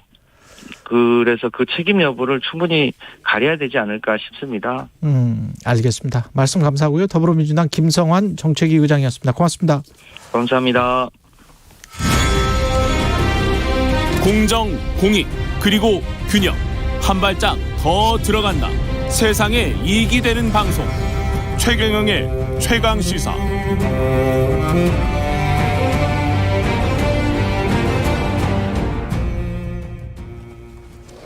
네, 종합부동산세를 내는 기준을 낮추는 내용의 법안을 두고 여야가 막판 협상에 나섰지만 결국 합의에 이르지는 못했고요. 예, 기재위 여당 간사를 맡고 계신 류성걸 국민의힘 의원 나와 계십니다. 안녕하세요. 예, 안녕하십니까. 예, 방금 저 김성환 정책위 의장과 이야기를 했는데요. 더불어민주당 종부세 예. 관련해서 지금 어젯밤까지 여야가 좀 협의를 했습니까? 예, 어젯밤 늦게까지 예. 계속 연락을 했고 예. 또 서로 어느 정도 상당히 의견 접근이 됐던 부분도 있었습니다. 그런데 마지막에 이 법안 내용과 관련이 없는 또 다른 사항이 제기되는 그런 상황에서 종부세와 관련 없는 종부세와 직접적인 관련이 없는 그런 부분들을 제기를 하는 상황이 발생을 했기 때문에 합의에 이르지를 못했습니다. 제가 뭐 이런 부분들 여기에서 네. 공개적으로 말씀드릴 사항은 아닙니다. 왜냐하면 네. 여야 간사 간의 내용이기 때문에 그건 뭐 협의를 위한 과정이라고 이렇게 생각하시면 될 것 같아요. 그래서 오늘 본래 9시 반에 지금 기재위원장께서 기획재정위원회 전체 회의를 공지를 해놓은 그런 상태입니다. 그렇더라고요. 예. 그러면 오늘 좀 어제 협의가 됐던 지금 보니까 김성환 위원장은 11억에서 14억으로 올리는 것. 근데 그 공정가액을 100%에서 지금 80% 정도가 적당하다고 보는데 그걸 60%까지 내리는 거는 그걸 두 개 다 가져갈 수는 없는 것 아니냐 뭐 이런 입장인 것 같아요. 예, 뭐 그 관련되는 내용은 그 민주당 그 의원님들도 그렇고 우리 당 의원님들도 내용에 대해서는 뭐 충분하게 다 알고 계시고 또 상황도 전부 다 파악을 하고 계신 그런 상태입니다. 그렇기 때문에 저도 마찬가지고요. 또 저하고 협상을 하고 계신 야당 간사님도 마찬가지고 내용을 충분히 압니다. 그런데 이 의사결정이라는 게 현실적으로 가능한 부분이 있고 또 추후에 좀 생각해 볼 부분들 그런 부분들이 있을 수 있지 않습니까? 조금이면 예를 들어서 저는 먼저 지금 쟁점으로 되고 있는 게 기본 공제 금액을 지금 그 현재는 11억 원인데 1세대 1주택. 그렇죠. 그런데 이거를 이제 14억으로 할 수 있도록 법안을 제가 제출을 했습니다. 정부의 의견도 마찬가지고요. 이게 공정가를 말하는 겁니다. 그죠? 공시가격이죠. 공시가를 공시가격입니다. 당연히 지금 저 재산세라든지 이 종합부동산세 종부세는 공시가격입니다. 그런데 이렇게 이제 요구했던 이유 중에 가장 큰 것이 금년도의 공시가격, 그러니까 공동주택 공시가격, 아파트를 포함해서 공동주택 공시가격이 17.2%는 올랐습니다. 급등을 했죠. 그렇게 급등한 상황에서 11억 원의 기본 공제 금액을 그대로 놔두면은 작년에는 종부세를 납부하지 않았던 분이 금년도에는 집 한 채 가지고 있으면서 종부세를 납부하게 되는 그런 불합리한 부분이 생깁니다. 그래서 그런 것을 종부세 부담 완화를 그리고 대상자를 안 됐던 분들이 대상에 들어가는 것을 배제하기 위해서 문제를 해소하기 위해서 기본 공제 금액을 금년도에 한해서 3억 원을 더 올립시다. 금년도에 한해서? 금년도에 한해서입니다. 그러면 그 다음에는 그 내년에는 11억 원으로 다시 내려가요? 근데 이제 내년에는 예. 이제 세제 개편안을 정부가 이미 발표를 해서 예. 내년도 세제에 관련된 사항은 앞으로 정기국회에서 여야가 충분하게 협의를 해서 종부세제에 관련되는 사항을 새로 만들 겁니다. 물론 기존에 있는 걸 그대로 갈 수도 있고요. 그렇게 금년도에 한한 겁니다. 그렇기 때문에 오늘이 9월 1일이고 정기국회가 시작되는 날입니다만 이걸 빨리 시급하게 처리해야 된다는 겁니다. 그래서 지금 현재 그대로 만약에 하면은 세금 부과 바로 되기 1세대 때문에 1주택자가 한 21만 4천 명 정도 되는데 거의 한 9만 3천 명 정도의 그러니까 거의 한 10만 명 정도 되는 분이고 1세대 1주택 기본 공제에 관련되는 해당되는 분만 하더라도 그 10만 명 정도 되는 분들이 지금 문제가 당장 발생할 수 있게 되는 겁니다. 근데 이제 청취자나 시청자분들은 그렇게 생각하실 수도 있을 것 같습니다. 물론 이제 9월에 당장 세금을 부과해야 되는 그런 행정적인 문제 때문에 그렇기도 하겠지만 그럼에도 불구하고 10만 명, 20만 명 정도 되는 그래도 우리 사회에서는 가장 그 자산이 많은 분들에게 대해서는 이렇게 신경을 쓰면서 예산안이나 뭐 이런 것들은 단기 노인 일자리나 이런 거는 한 6만 개 정도 줄이고 공공임대주택은 한 5조 6천억 정도 삭감하고 그런 정부 예산안은 그러면 어떻게 설명할 수 있느냐. 예, 좋은 말씀 하셨습니다. 그래서 먼저 종부세 부분부터 먼저 마무리를 좀 제가 드리면은 지금 그 바로 그 본회의에서 최종적으로 물론 상임위가 먼저 해야 됩니다만 최종적으로 하지 못하면은 행정적으로 큰 문제가 생긴다는 게 실제로 집행하는 국세청에서의 답변입니다. 그렇기 때문에 금년도분에 해당이 되는 거기 때문에 빨리 시급하게 처리해야 된다는 그런 말씀을 드리고 또 불합리하게 예를 들어서 일시적으로 뭐 1세대 2주택인데 이사를 가기 위한다든지 또는 상속을 받는다든지 또는 지방의 저가주택이라든지 이런 부분에 대해서는 여야가 이의가 없습니다. 이견이 없다. 이견이 없습니다. 그렇기 때문에 이런 부분에 대해서는 그 지금 현재 사실상 합의에 이르고 있는 그런 부분이고요. 그다음에 또 좀 전에 말씀하셨던 이제 예산 말씀을 하셨는데 그렇죠. 예산. 예. 예산의 기본 이제 윤석열 정부가 이제 출범을 금년도에 하면서 사실상 내년도 예산안은 이 정부 윤석열 정부의 첫 번째 예산 아닙니다. 그렇기 때문에 이 정부의 기본적인 철학이라든지 기본 방향을 반영한 예산안이라고 먼저 말씀을 드리고 지난 정권 5년 동안의 예산 기조는 기본적으로는 확장적 재정정책 기조다 이렇게 말씀을 드릴 수 있습니다. 왜냐하면은 굉장히 많이 늘었어요. 예를 들어서 전체 그러다 보니까 이제 국가 채무도 한 660조에서 뭐 한 1070조 정도 되는 이렇게 해서 400조 이상이 늘었단 말이죠. 그래서 너무 확장적으로 해서 재정 건전성에도 문제가 있고 이런 부분들에 대해서 조정할 필요가 있다 해서 이 정부가 들어서면서 건전 재정으로 가자. 그런 과정에서 일부 예산이 감축되거나 또 삭감된 게 있습니다. 그런데 이거는 민간에서 일자리를 창출하고 민간을 이렇게 활성화시켜서 경제 관련된 사항들을 민간 위주로 가자. 시장에 따라서 가자. 이렇게 민간 주도 시장 위주로 가자. 이런 게 이 정부의 예산의 재정 정책의 기본 방향이다. 이렇게 이해를 해 주시면 되겠습니다. 근데 그거는 이해를 하는데요. 민간 주도나 민간 경제 위주로 가자는 근데 그 시기가 지금 굉장히 좀 안 좋잖아요. 지금 경제가 좀 안 좋은 상황이고 잘못하면 미국이나 한국이나 특히 이제 미국 같은 경우는 내년에 경기 침체가 올 것 같다라는 게 거의 확실시 되고 있는데 2분기 연속 마이너스 성장이었고요.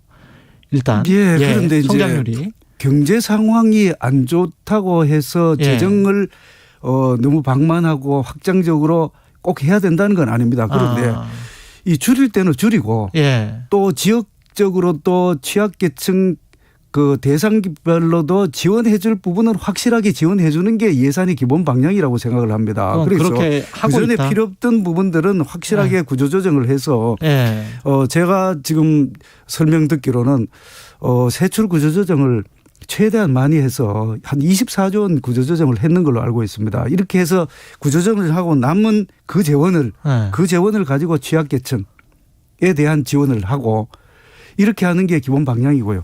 혹시 그래서 또 금년도에 추경 필요하지 않을까요? 나중에 추경.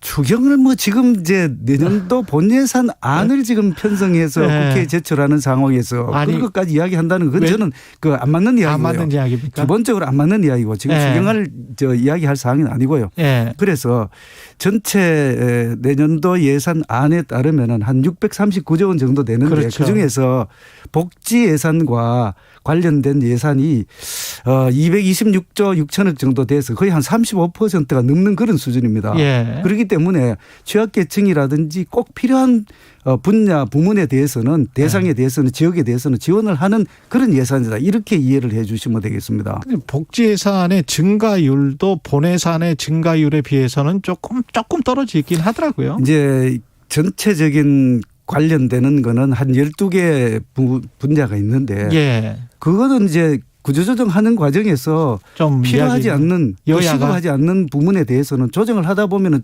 최종적으로 숫자를 보면 어떤 부분은 늘어날 수 있고 어떤 분야는 또 줄어들 수 있고 이렇게 생각이 됩니다. 그래서 예.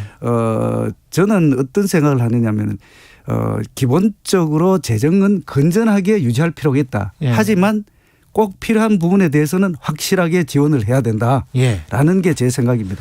그 의원님이 또 기재부 차관이시고 경제 전문가기도 하기 때문에 이 질문을 드리는 건데 지금 경제 상황이 뭐 그렇게 좋지는 않는 상황에서 금리는 계속 지금 올리잖아요. 미국도 올리고 금리를요. 우리도 어쩔 수 없이 올려야 되는 그런 상황이고 그런데 로이터 통신과의 이 인터뷰에서 이창용 총재가 4~5% 수준이면은 금리 정상화를 계속 할 수밖에 없다 이런 이야기를 어떤 4%라는 말이 있습니다. 물가 상승률 4% 예. 수준이면 근데 OECD에서는 내년 한국의 물가 상승률이 한 3.8% 이렇게 이야기를 하더라고요. 그럼 내년에도 금리를 올릴 수도 있다는 그런 지금 뉘앙스인데 3.8과 4~5% 어떻게 보십니까? 예, 금리 관련된 사항은 예. 사실은 한국은행에서 신용통화 정책을 담당하는 한국은행의 고유 권한입니다. 그래서 예. 이 그 금리에 관련된 사항은 참 공개적으로 그렇죠, 이렇게 그렇죠. 언급하기가 예. 조심스럽습니다. 다만 한 가지는 예. 지금 현재 우리나라의 물가 상승률을 보면은 6월 달에 6%였습니다. 7월 달에 6.3%였습니다. 그렇죠. 이제 8월 물가 상승률이 오늘 9월 1일이기 때문에 내일 발표가 됩니다. 예. 이런 상황에서는 지금 현재 금리 수준이 우리나라가 8월 25일 날 2.5%로 이제 확정을 했지 않습니까? 0.25%포인트를 올렸는데 한국은행의 기본 설립 취지가 물가 안정입니다. 그렇죠. 그리고 또 네. 금융 안정에 유의하도록 이렇게 되어 있기 때문에 물가 안정에 관련되는 사항들은 금융통화위원회가 최종적으로 정하고 그다음에 물가 계속 올라가는 그런 상황이라면 당연히 금리를 올려야 되죠. 예. 한국은행 입장에서는 그런 알겠습니다. 상황입니다. 예, 원칙적으로 말씀을 해 주셨고요. 종부세 관련해서 청취자 의견이 계속 들어와서 예. 어쩔 수 없이 지금 1분밖에 안 남았는데 예. 이종룡님은 저는 종부세는 이중과세인 측면이 있다고 봅니다. 한시적 완화니까 빨리 합의를 해 줬으면 좋겠습니다. 열심히 하겠습니다. 예. 오늘도 지금 곧 방송 끝나고 나면 바로 또 연락도 드리고. 리올님은 부자 감세하면 그로 인한 일에 모자란 세수는 어디서 충당하나요? 뭐 이런 이야기. 그 민주당 측에서 주장하는 부자 감세 이거는 어떻게 보세요? 부자 감세라는 거는 프레임이라고 생각해요. 프레임이다.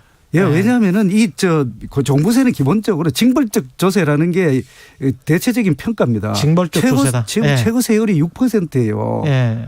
그러면은 원본을 6%를 예를 들어서 뭐 한 16년 정도 이거는 뭐 단순한 산술적인 이야기입니다만 이럴 정도로 징벌적 과세이기 때문에 이 부분에 대해서는 부자 감세라는 프레임뿐만 아니라 여기까지. 징벌적 과세이기 때문에 이건 조정을 해야 된다. 기본적으로 이렇게 생각을 합니다. 류성걸 국민의힘 의원이었습니다. 고맙습니다.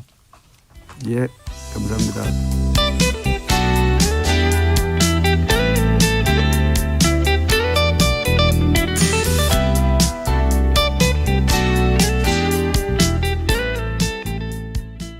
잠시 후 8시 반부터 일부 지역국에서는 해당 지역 방송을 보내드립니다.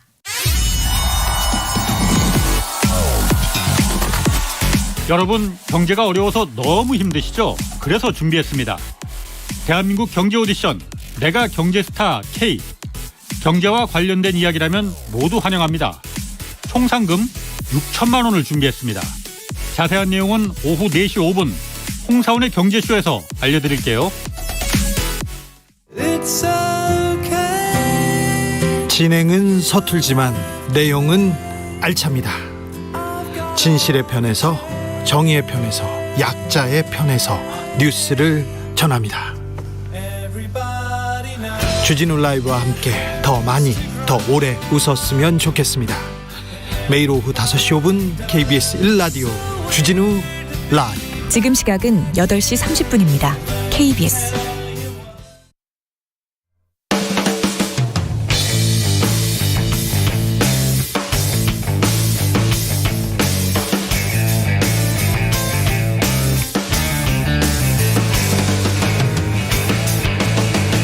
최경영의 최강 시사.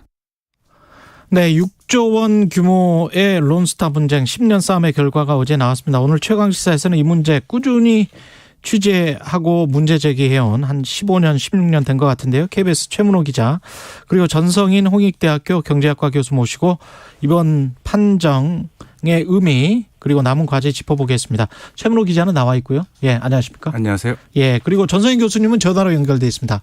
안녕하세요, 교수님. 네, 안녕하세요. 예, 일단 두 분 판정, 이번 판정 어떻게 보셨는지 전체적으로 총평을 좀 해 주십시오. 최문호 기자부터 해 주십시오. 예.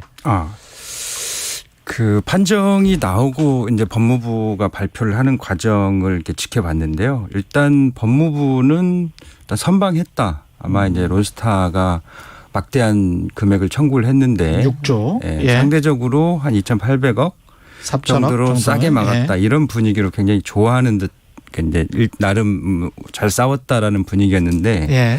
사실은 이제 그렇게 생각하면 안 되는 거잖아요. 안 나가야 되는 세금이 이제 나가게 되는 생겼고 또 론스타의 이제 청구 금액 자체가 굉장히 부풀려 있는 상황 속에서 그런 일부라도 그렇게 패소가 손해배상으로 판결이 나왔으면 이제 조금 책임을 좀 인정하고 뭔가 앞으로의 이제 좀 진중한 모습을 보여야 되는데 그렇지 않은 모습이 좀 보여서 이게 앞으로도 좀 진전 상황이 그렇게 여롭진 않겠다 이런 느낌을 받았고 또 하나는 이게 이제 중재예요. 사실은 법원의 판정하고 좀 다르게. 좀 다르군요. 예, 예. 그래서 중재 판정부가 양측의 주장을 서로 불만이 가장 적게 나오는 정도로 잘 이렇게 타협점을 찾으려고 한 판정이 아니냐 그런 느낌을 좀 받았습니다. 전성인 교수님 어떻게 생각하십니까? 예, 저도 최문호 기자님 지금 그 총평에 100% 공감하고요. 제가 그냥 몇 가지 이렇게 단문 형태로 조금씩 총평이랄까요? 코멘트를 좀 드리자면 첫 번째로 우리 정부는 패소했다. 그다음에 두 번째로 패소를 하면 돈을 줘야 되는데 그 내주는 돈도 받은 돈의 일부를 돌려주는 조세 논점에서 패소한 것이 아니라 받은 적도 없는데 돈을 내줘야 하는, 즉 국민의 호주머니가 생짜로 털리는 그런 금융감독의 부당성 논점에서 졌다.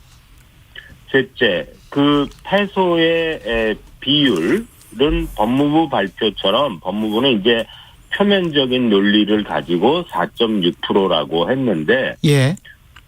현실적인 것을 보면 판정문에 나와 있듯이 50%다. 넷째, 이런 점을 법률 전문가들이 모를 수가 없는데 이런 점을 호도하고 어쩌면 향후 대응까지 왜곡할지도 모르는 법무부의 태도가 우려스럽다. 다섯 번째, 이 사건에서 결국 만약에 이게 이제 패소로 굳어진다면 저는 사실상 굳어졌다고 생각을 하는데요. 예.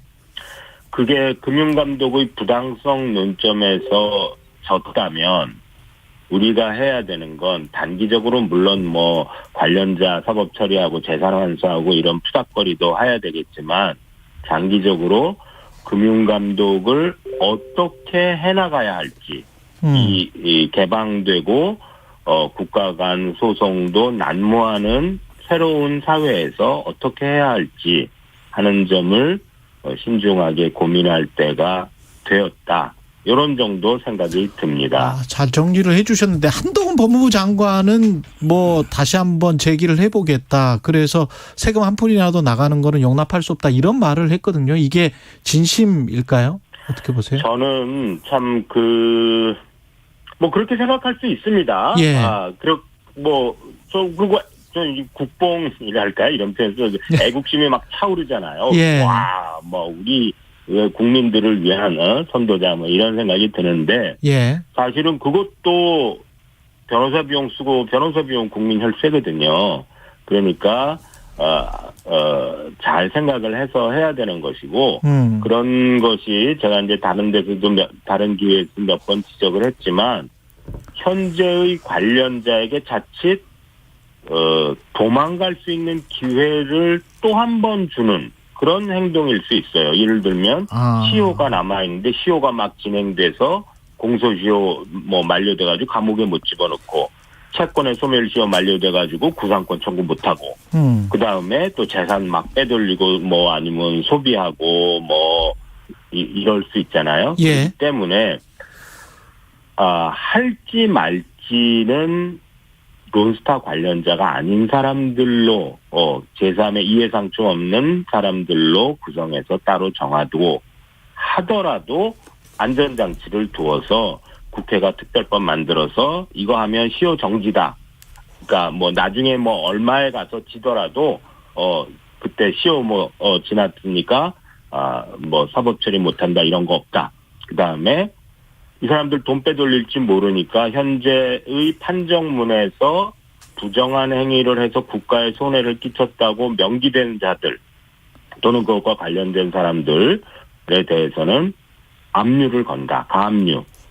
그래서 재산 움직이지 못하게 딱 붙들어 매놓고 그리고 이의 제기를 하더라도 해야 된다. 저는 그렇게 생각을 합니다. 최문호 기자는 어떻게 보십니까? 지금 제3의 제3의 사람들로 해서 소를 제기하더라도 다시 해야 된다라고 말씀하신 게 지금 법무부 장관인 한동훈 장관이 이 사건에 연루돼 있었던 시기가 언제죠? 그게? 2006년에 외환은행 매각 비리 의혹이 제기됐을 때 이제 중수부가 대대적으로 수사에 착수했는데 당시에 이제 수사팀의 증언을 3명을 명시적으로 했는데 그 3명이 윤석열 현재 대통령, 한동훈 법무장관, 이복현 금감원장이 추가로 투입된 사람들입니다. 그런데 이제 그 판결이 그 수사가 사실상 이제 실패했다는 평가를 받거든요. 그런데 실패의 원인이 과연 이제 무능해서 또는 뭔가 수사가 잘 못돼서 실패한 것인지 아니면 뭔가 다른 이유가 있어서 실패한 것인지 다른 이유라면 봐주기 수사를 한 게 아니냐 그런 주장도 좀 제기되고 있어서 그런 부분이라면 그때 당시에 그 수사가 제대로 됐었더라면 지금 이런 상황이 없었다는 거죠. 그런 면에 있어서는 현재 대통령이나 법무장관도 자유롭지 못한 당사자 중에 한 명이 아니냐라는 이제 주장이 있는 거죠. 전성인 교수님이 말씀하시는 관련자들은 누굽니까? 그러니까 추경호 경제부총리는 당연히 그때 은행 제도과장 할 때부터 쭉 관련이 있었던 것이고. 그렇죠. 우선은 이제 판정문 원문을 보지 못하고 어제 나온 그 법무부 오후 2시에 배포된 보도자료 기준으로 말씀을 드리면 결국 문제는 론스타가 외환은행을 하나금융지주에 매각하던 당시에 정부가 부당하게 매각 승인을 지연함으로써 가격 하락을 유도했고 그것은 부당한 행위고 이 부당한 행위가 인과관계의 사슬을 거쳐서 결과적으로 론스타의 손해로 귀결되었다.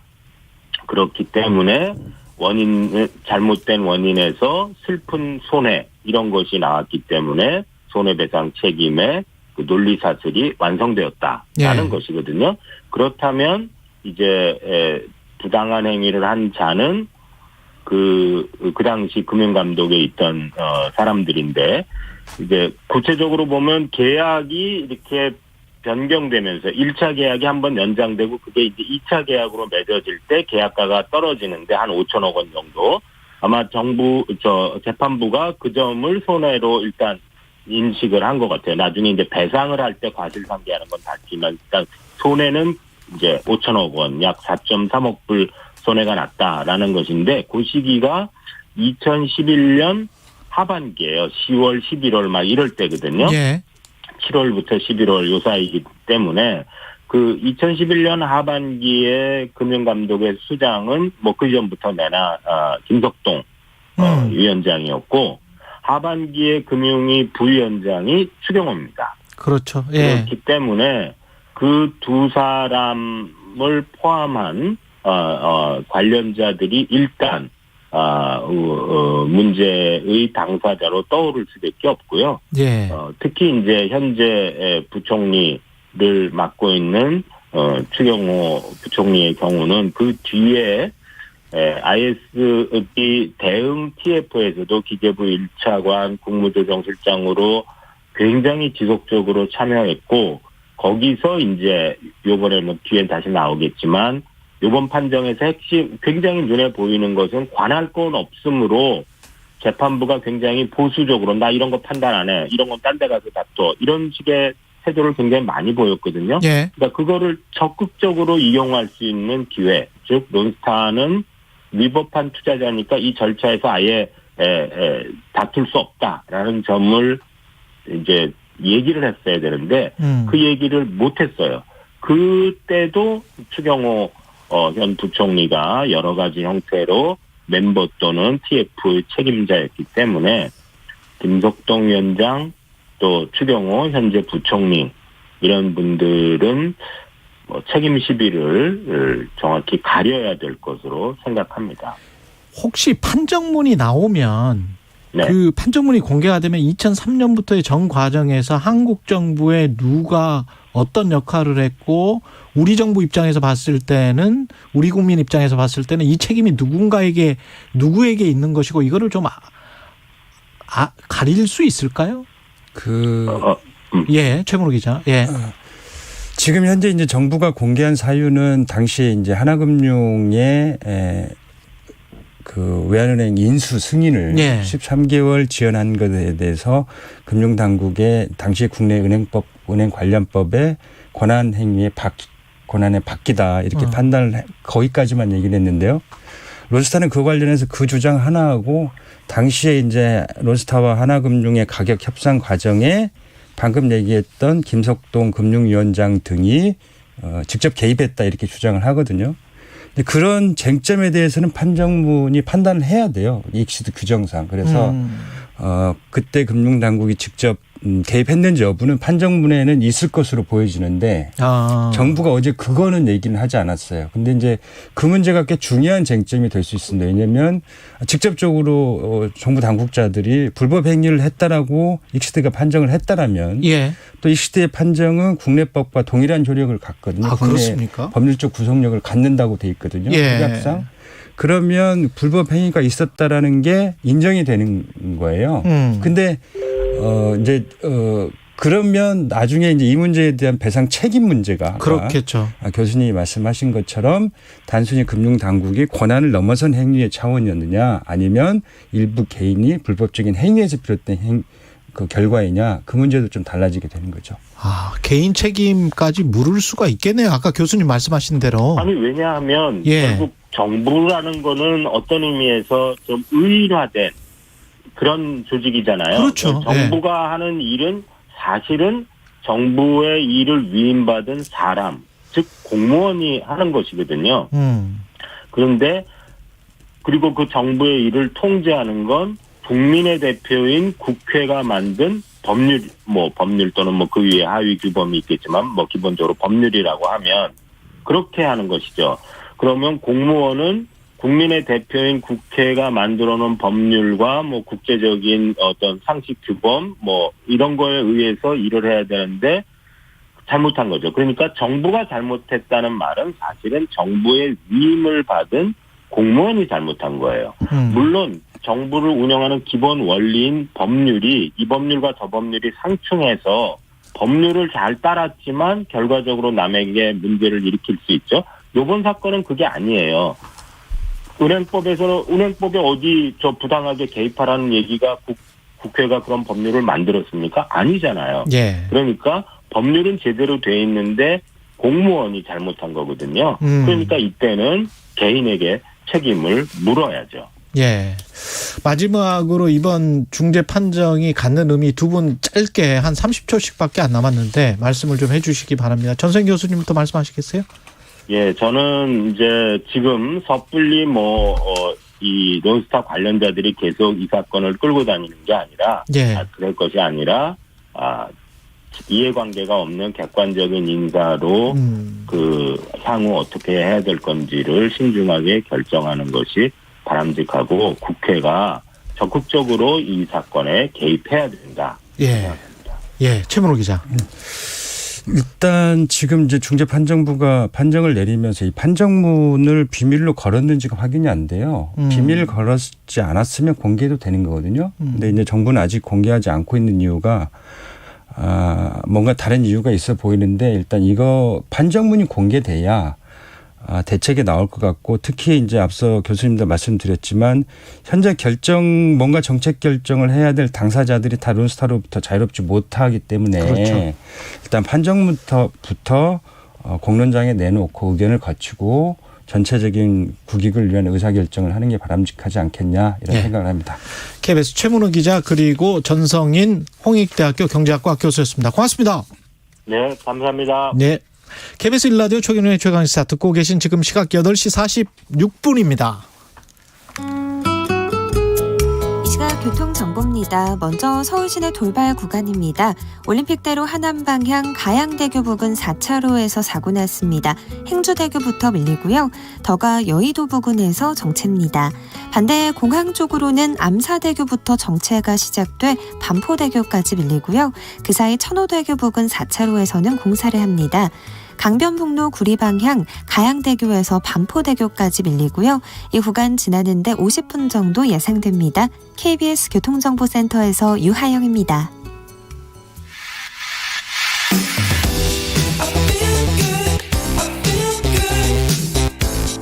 세상에 이익이 되는 방송 최경영의 최강시사. 네, 어제 중앙재난안전대책본부는 동절기 코로나19 접종 계획 기본 방향을 발표했는데요. 오는 4분기부터 코로나19에 대한 개량 백신 도입되고 고위험군에 대한 우선 접종이 실시될 예정이라고 합니다. 이물기 코로나19 예방접종 대응 추진단의 예방접종 관리 반장이십니다. 안녕하세요, 반장님. 네, 안녕하세요. 예. BA.5 변이의 효과적인 이게 두 번째 백신 2기 백신이라고 해야 됩니까? 네, 지금 저희가 하반기에 도입할 백신 이가 백신이라고 이가 백신. 네. 이가 백신이라고 하는 이유가 이 백신 자체가 이제 초기 유행했던 바이러스하고 그리고 금년에 유행했던 오미크론 그 변이에 대한 바이러스를 포함시켜서 이제 제조한 백신이기 때문에 이가 백신이라고 합니다. 두 개를 첨부했다. 두 개를 가미했다. 그래서 이가 백신인 거군요. 예. 이게 언제쯤 들어오나요? 이게 들어오는 거는 저희가 지금 모더나 회사에서 이제 BA.1 초기 이제 오미크론 변이를 토대로 만들어진 이가 백신은 지금 식약처에 허가 신청을 해서 심사를 받고 있기 때문에 이게 먼저 도입될 예정이고요. 이거는 저희가 이제 도입해서 4분기부터는 접종이 가능하리라고 봅니다. 4분기 구체적으로 조금 더 달이나 이런 거를 말씀해 주실 수 있을까요? 이르면 이제 10월 중부터는 이제 접종이 가능하리라고 봅니다. 그래요. 10월쯤부터. 미국은 9월 중순경에 나오니까 우리가 그래도 빨리 도입되는 거네요. 10월쯤에만 들어올 수 있다면. 그죠? 예, 그렇습니다. 물량은 어떻습니까? 물량은 저희가 이가 백신을 지금 화이자하고 모더나사 두 제약사에서 만들고 있는데요. 저희가 금년 이제 그 도입하기로 한 물량이 연간 6천만 회분이 됩니다. 그러면 저희가 이제 접종 대상이 또 이제 생각하고 있는 18세 이상 성인 전부가 이제 접종하시더라도 전혀 부족한 물량은 아니기 때문에 물량 부족은 없는데 다만 이제 도입이 순차적으로 도입을 되다 보니 이제 저희가 이제 우선순위를 매겨서 이제 접종을 하려고 합니다. 우선순위는 먼저 60세 이상 이렇게 되나요? 예, 먼저 이제 가장 이제 접종이 필요하신, 그러니까 배려가 필요하신 이제 그 60세 이상 고령층 요양병원 요양시설에 계신 분들이 제일 1순위시고, 예. 그리고 2순위로는 이제 50대하고 그다음에 기저질환자, 그리고 마지막 3순위는 이제 18에서 49세 이제 성인이 접종을 원하시면 접종할 수 있도록 그렇게 하려고 합니다. 18세부터 49세는 접종을 원하면. 예. 그리고 60세 이상과 50대 뭐 이런 쪽은 공고입니까? 접종을 공고합니다. 예. 예. 접종을 공고하면 굳이 안 맞겠다고 하시는 분들은 안 맞는 거네요. 실은 이제 공고라는 의미는 예. 이제 전문가들하고 저희가 이제 회의를 통해서 이제 접종하시는 이득이 훨씬 더 크다. 예. 그렇기 때문에 접종 받으시는 게 더 개인의 이제 건강 피해를 최소화하는 데 도움이 된다. 그래서 이제 공고로 드리는 겁니다. 사실은 강력하게 공고를 드리는 거네요. 그러면. 예. 최종 이제 결정은 이제 국민 여러분이 하시겠지만 이제 전문가 판단에 의해서 이제 공고를 드리는 거니까 되도록이면 접종을 해주시는 게 바람직하리라 생각합니다. 근데 이가 백신 들어오기 전에 지금 요즘도 이제 접종을 하잖아요. 네, 맞습니다. 그러면 요즘 접종하시는 분들은 특히 뭐 50대랄지 60대도 마찬가지고 아니면 어떻게 해야 돼요? 그 이가 백신 올 때까지 기다리는 게 낫습니까? 어떻습니까? 지금 이제 기존 백신도 그 변이 지금 유행하고 있는 변이에 대해서 감염 예방 효과는 좀 낮아진 건 사실입니다. 그렇지만 이 중증으로 가는 것 또 사망으로 가능한 뭐 예방 효과는 50% 이상이 유지되고 있기 때문에 지금 확진자 이제 발생 추이가 어느 정도 감소 추세로는 갔지만 위중증 환자하고 사망자는 여전히 이제 우려되는 상황이어서 지금 4차 접종 저희 공고 대상자이신 분들은 허가나 이제 도입하는데 약간 시간이 소요되니까 기다리시지 말고 예방 접종을 지금 4차 접종을 하시는 거를 이제 공고드립니다. 근데 그 접종 간격도 좀 그 뭐 할 것 같은데 가령 10월부터 도입이 된다면 뭐 50대다 그러면 지금 맞았다. 그러면 뭐 한 12월이나 내년 1월이나 어떻게 해야 되는 거예요? 그 접종 간격이? 저희가 이 그 접종 간격에 대해서 이제 전문가 자문과 예방접종위원회에 이제 그 논의한 결과 WHO에서도 그 가장 이제 바람직한 간격 기준이 이제 4개월. 마지막 그 접종하거나 또는 확진된 이후 4개월에서 6개월. 이 경과한 다음에 맞으시는 게 가장 바람직합니다. 그래서 저희도 이번에는 4개월에서 6개월 지난 후에 맞으시라고 지금 공고를 드리고 있습니다.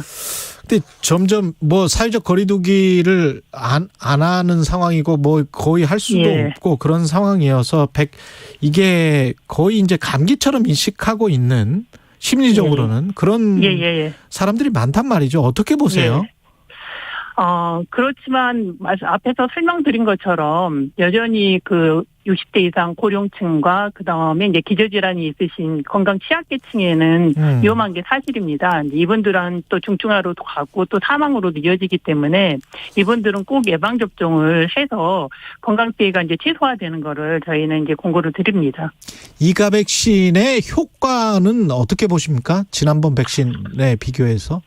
지금 이가 백신의 효과 관련해서는 우선 먼저 저희가 도입하기로 한 오미크론 변이 BA.1 기반 백신 모더나사 이가 백신을 먼저 설명드리면 그 BA.1에 대해서는 기존 백신 대비 그다음 중화 항체가가 1.75배 정도가 더 높은 걸로 나타났고요.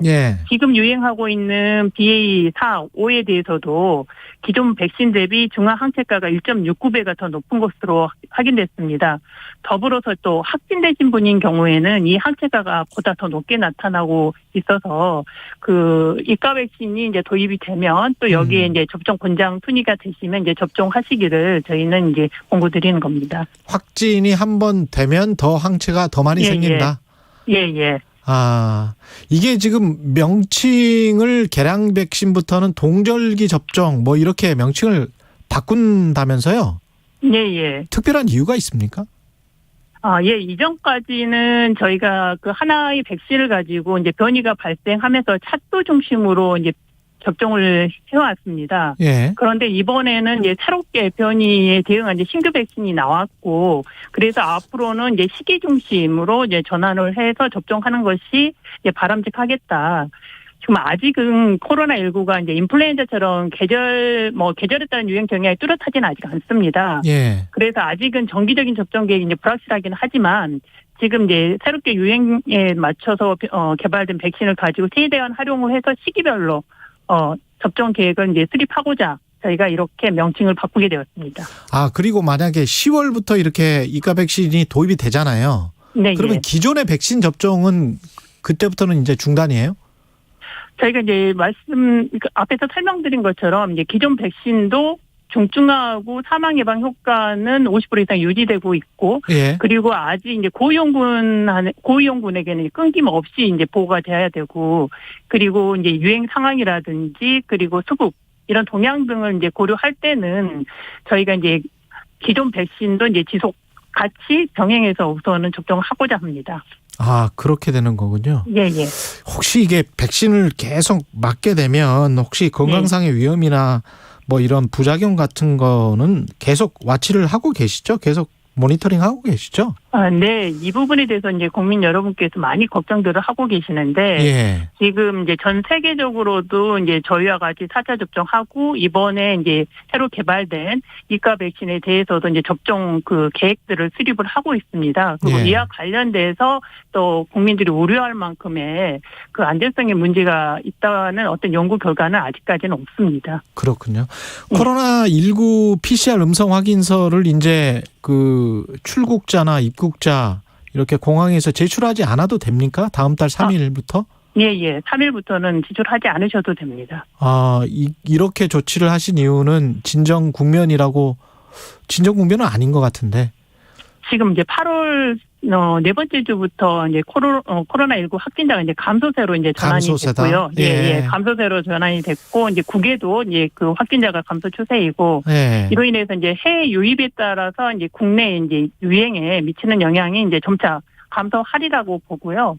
그리고 반대로 이제 해외에서 확진된 국민 보호도 이제 중요하다고 판단해서 입국 전 검사는 중단을 했습니다. 다만 또 그 저희가 그 입국한 후에는 바로 1일차 검사를 반드시 실시하도록 하고 있기 때문에. 예.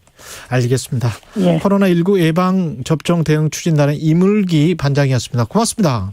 네, 감사합니다. 예, 9월 1일 목요일 KBS 1라디오 최경령의 최강 시사였습니다. 저는 KBS 최경령 기자였습니다. 고맙습니다.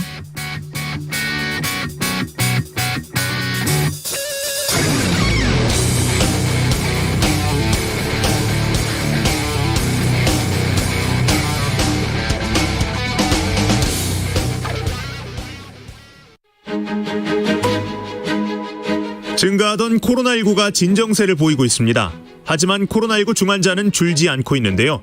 한정된 중증 병상을 효율적으로 활용하기 위해 환자들이 중증 병상에 머무르는 기준이 강화됩니다.